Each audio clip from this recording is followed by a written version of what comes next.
me estender, aleluia, no prosseguimento da palavra desse servo, mas aquilo da qual Deus Ele prepara ao meu e ao teu coração nessa noite, para falar a respeito, aleluia, de um homem esse que a Bíblia vai fazer questão de dizer que não foi pela sua poderio ou tampouco pelo seu conhecimento de guerra que ele havia adquirido vitória na sua vida. A Bíblia vai dizer que mesmo sendo ele capitão do exército de um povo que não era povo de Deus, o próprio Deus havia dado vitória por intermédio da mão daquele homem. A Bíblia vai dizer que ele era valoroso, ele era um homem precioso, um homem de estima diante da sociedade. É como se fosse, irmão, como um governador nos dias de hoje. Talvez aquele homem muito prestígio, talvez muitas pessoas quisessem estar do lado de Naamã, talvez muitas pessoas fizessem questão de ser amigo de Naamã. Quem sabe Naamã passando pelo meio da rua, as pessoas fizessem questão de pegar na sua mão, ou quem sabe nos dias de hoje pararia Naamã no meio do caminho e diria: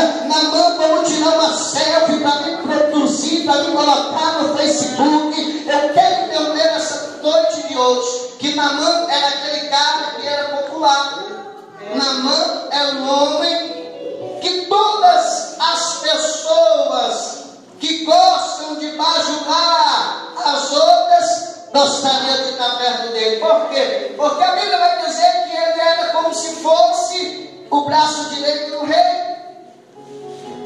A Bíblia vai dizer que quando ele ia para a peleja era certeza de vitória.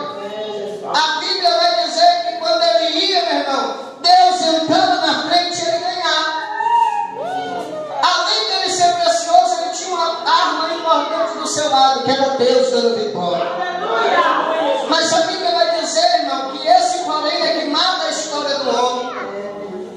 Eu começo a entrar na história desse homem, e eu imagino que quando ele chegava em casa, na rua, ele era um guerreiro, e em casa, ele era um frouxo.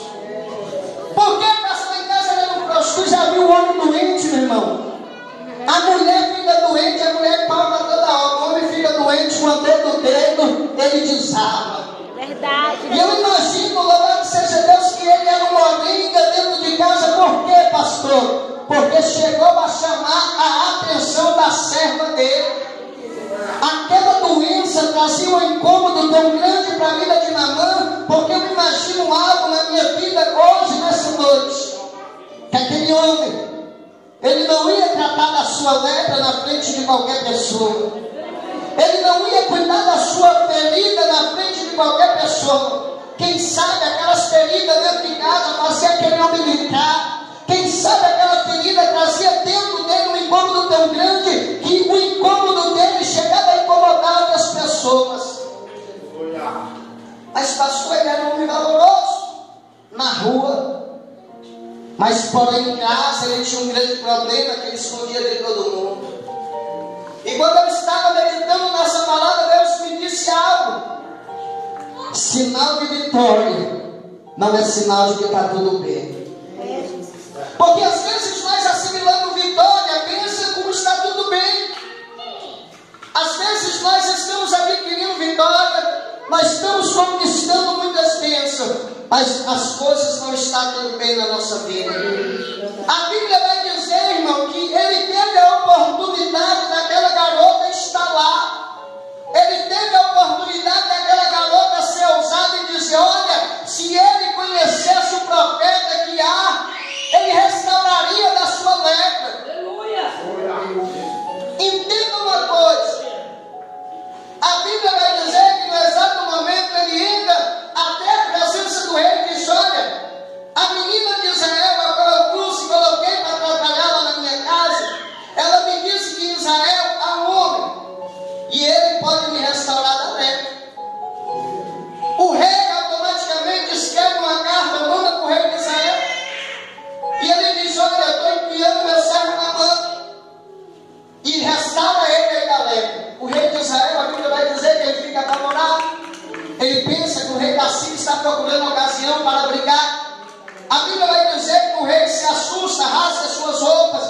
se prostra, começa a clamar a Deus.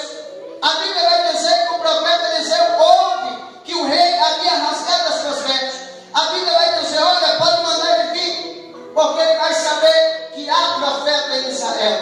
Quando eu olho a história de Naamã, a primeira coisa que eu vou entender, que Naamã, se ele fosse um servo de Deus, a primeira coisa que aconteceria com ele seria destituído da sociedade. Ele não poderia estar no meio do povo, ele teria que ir para a cidade de refúgio. Só do fato dele ter entrado na casa, diante do profeta, na cidade do profeta, já era motivo para ele glorificar o nome do Senhor. Porque se ele fosse homem de Deus, ele jamais poderia chegar até a presença do profeta, ou teria que sair gritando no meio da rua: lá vem um leproso.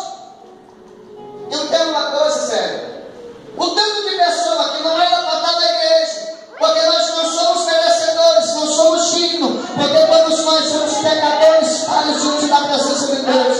Nós não somos merecedores de estar aqui nessa noite, mas Deus, pela sua misericórdia, Ele não levou em conta o meu e o teu pecado, mas nos concedeu a oportunidade de nessa noite adentrar na casa dEle, para nós glorificarmos e exaltarmos o nome dEle, porque Ele é santo, digno de toda adoração, de todo louvor. Só pelo fato de nós estarmos aqui, já é uma grande vitória para mim e para você. Entenda, o que tem de certo na casa de Deus que está aparecendo na mão? Ele tem missionário a oportunidade de vir.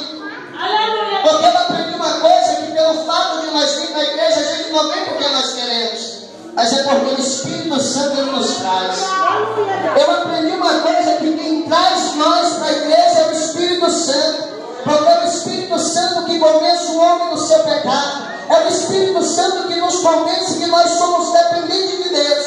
Então entenda uma coisa: se o Espírito Santo de Deus te escolheu, meu irmão, se considere mais do que vencedor nessa noite. Se considere um privilegiado de hoje poder ter colocado o teu pé no lugar santo, que representa a casa morada, aonde Deus manifesta a sua glória. Mas tem muito crente que está igual na mão. Ele está alcançando vitória, ele está alcançando bênção, mas ele tem esse porém na sua vida, mas ele está com o coração endurecido. O pior tipo de pessoa é que pensa, irmão, que as coisas têm que ser no tempo dele, da maneira dele e da maneira que ele quer para a sua vida. Mas quando nós levantamos a nossa mão e aceitamos Jesus como Salvador, é no tempo dele, é na hora dele e da maneira que ele quer fazer na nossa vida. Porque se ele quiser, ele humilha para depois ele exaltar. Se ele quiser, ele abate para depois levantar. E se ele quiser, ele pega quem está lá em cima e faz colocar lá embaixo. Porque na casa de Deus é do jeito dele, é da maneira dele que ele quer na sua vida. A Bíblia vai dizer que lá vai na mão, segue-se uma carreada, o povo seguiu ele. E a Bíblia vai dizer que ele ainda estava à beira do caminho. Ele manda o seu criado ir até Naamã e dizer: olha, o profeta te mandou fazer um negócio. O profeta te mandou mergulhar lá no Rio Jordão 7 vezes. A Bíblia vai dizer que ele dá um pulo, talvez ele pulou do cavalo bravo. Mas eu pensei que ia ser assim, meu irmão. Entenda uma coisa: na presença de Deus o teu pensar não vale nada. O que vale é o que